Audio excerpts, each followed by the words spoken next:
In this video, we're going to talk about some theory about basic client server. In this chapter, we're going to learn about some theories before we get into the practices and coding into the game development. Because in technical, multiplayer games is very different compared to single-player games. Now, in this episode, we're going to talk about the basic client server and some terminology. Now, the first one we have is client. Client represents a real player like Valorant, CSGO, and usual stuff player that we usually play on. Next up, we have server.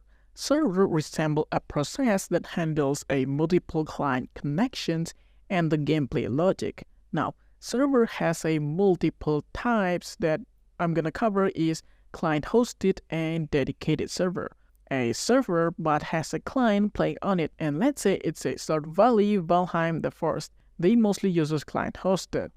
Meanwhile, for the dedicated server, there is a Valorant and CSGO, which are usually a competitive games. Lastly, we're gonna talk about netcodes. Now, netcodes in technically, basically, it handles the connections of multiple clients, right? It basically transmits data to synchronize their states between clients. Next up, we have the netcodes. Now, what is netcode?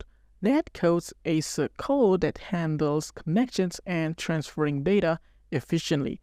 There are a lot of netcodes out there, and why there are a lot of them? Because each netcode has pros and cons. In this tutorial, we're going to use Netic because Netic is very suitable for a competitive shooter game. Alright, so for this episode, we have learned about what is client, what is server, what types are server, and what are netcodes. See you guys in the next episode.